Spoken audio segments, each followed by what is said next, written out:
Now, for the first ever time, breakdancing will make its debut as an Olympic sport at the Paris 2024 Games. Although you probably know what breakdancing is, we thought, why not give you some background on the sport and hype it up before it graces the world stage in literally a year in 2 days' time. Literally on the dot. And what better way to introduce you to this high-octane sport than talking to a very seasoned breaker who has put a whole new meaning to the phrase, been there, done that. And I'm talking of Leah Clark, who's from right here in Brisbane, and her list of achievements, mate, it's longer than Sandy's Christmas list. She's represented Australia at events, she's won national titles, done a whole bunch of other stuff, and I could read it out, her list of achievements, for the next couple of hours, but you know what?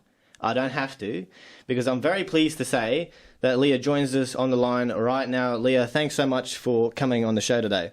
No worries, thanks for having me. Now, let's start right back at the beginning. How did you first discover and get into breaking in the first place? I actually was studying music and I was a bit of a punk rocker, so completely disassociated with hip-hop or any of that culture. And I went into a band many, many years ago, and they had some breakers supporting them as the support act.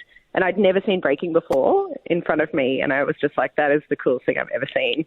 And from that moment, I went on a mission to learn how to do it. Yeah. So you've been breaking for the better part of 20 years, and I just want to know what's kept you in the sport. I think it's just the physicality of it. I love flipping around. I love being upside down. I love the community of breaking. So breaking's like such a culture and it's such a social sport, I guess. It's such a great place to hang out with your friends and train and compete and challenge yourself. So I think that's probably what's kept me going. Plus, I also make a career out of it. So if I helps. stop doing it, I kind of don't have a job. Yeah. Very nice. So over your career, you've done so many different things, and a couple I mentioned at the start, but one of those things was that you've been involved in a number of movies and TV shows. Can you talk us a little bit through how you got those roles and what it was like being a part of those productions? Yeah, well, I studied stunts, so I was a stunt actor for a long time, and I've always kind of been known as the flip girl. So even through high school, I got a couple of small movie parts as the girl who can flip across the stage. So that kind of started my film interest, and then studied to be a stunt actor, and then got a bunch of roles. My longest role was on Prank Patrol as the ninja. So I'm always just the person that's covered up and you can't see their face, but I'm the one flipping around upside down. That's so cool. You're also the manager of the Brisbane Heat's hype crew, which you've been doing since the league started. How did this opportunity come about? Yeah, their engagement manager reached out to us over a decade ago and said, hey, we want something different that's not like typical cheerleading stuff at sports games. And I was like, I gotcha, like breaking's so cool. And it's so gender neutral, like it's engaging for everyone to watch.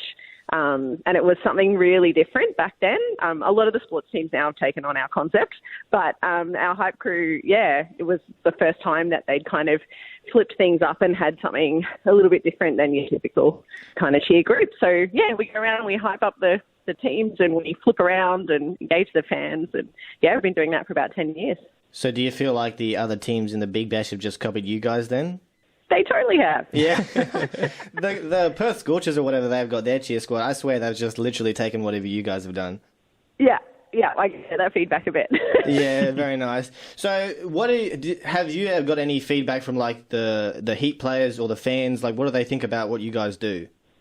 They love it. Like, I am not surprised that we go back every year, but I'm like, I wonder when they're going to change things up and maybe go a different option dancing. But, like, every year we go back, especially because we've been with the Heat for so long, the fans have grown up. So even on our last season, which was our 10th anniversary, there was kids there that were like 6 when we met them, and they're now 16. So they're snapping Instagram with us, and we've watched them grow up.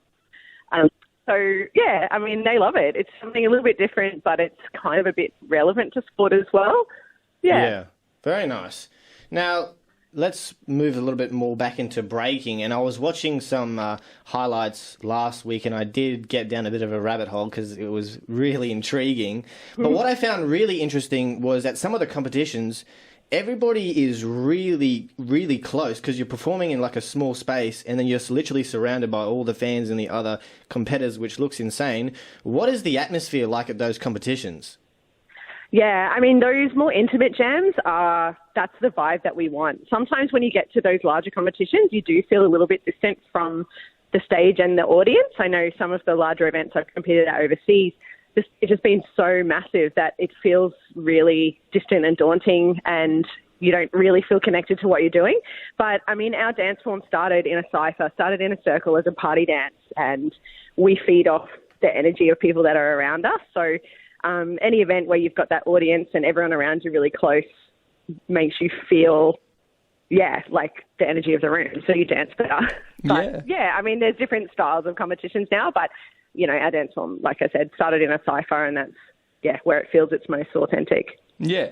So for these competitions, what sort of training do you do?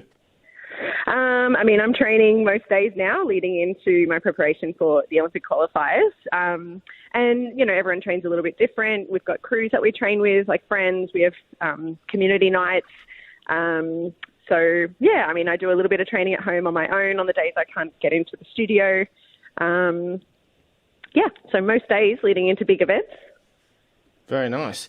Now, just before we move on, and, if there's anyone out there who doesn't really know what we're talking about in terms of breaking, if they're living under a rock, how would you explain the sport to someone who has never, ever heard of breaking before? I guess if you're watching a video, it's nothing like people imagine it to be from what it was back in the 80s. And I think that's the challenging thing, is to try and get people's mentality that it's not the same as what it was back in the 80s when it was on telly. It's totally evolved. It's a really athletic dance style. It encompasses musicality and creativity and concepts and character. And I guess the cool thing about it is it's unique to the dancer. So we don't have like a technical style that we have to do perfectly. It's all about being unique and being individual. So every dancer you're going to see is going to dance a different way. And that's like probably the funnest way about it, self-expression.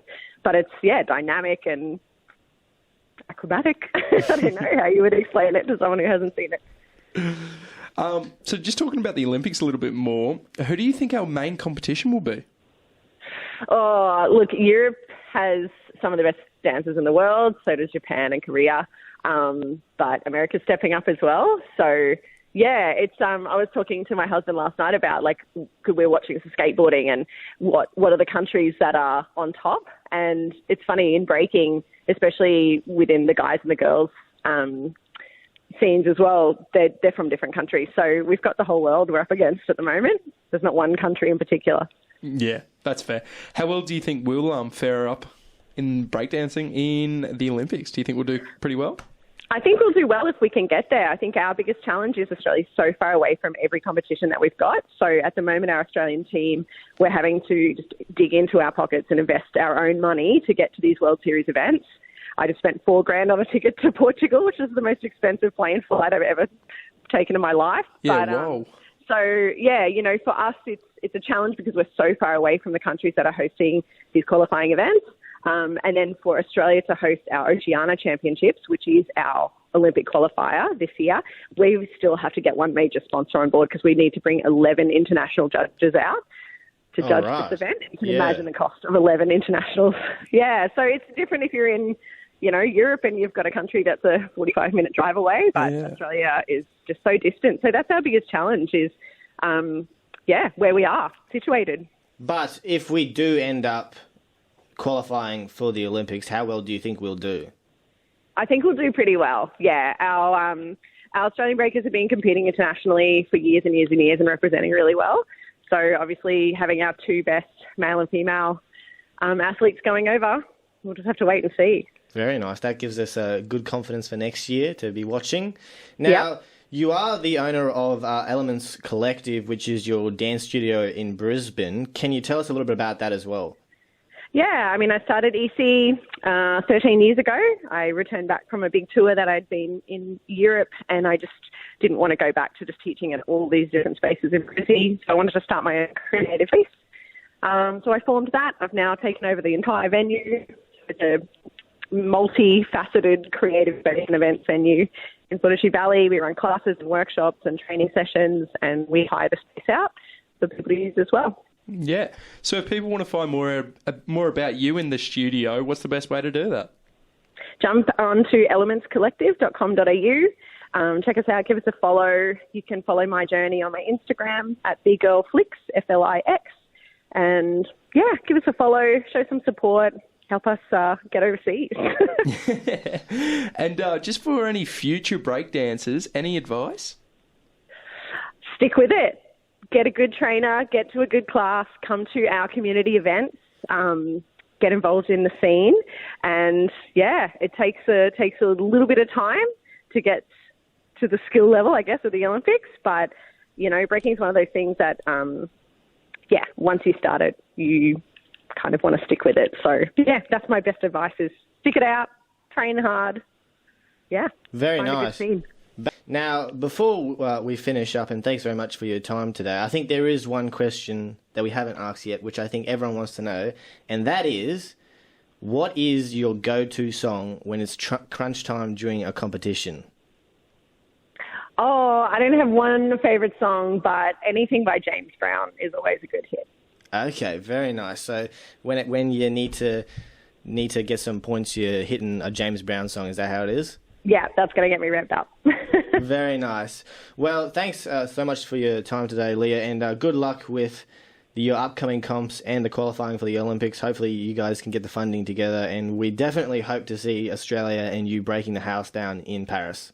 Awesome. Thanks for having me, guys.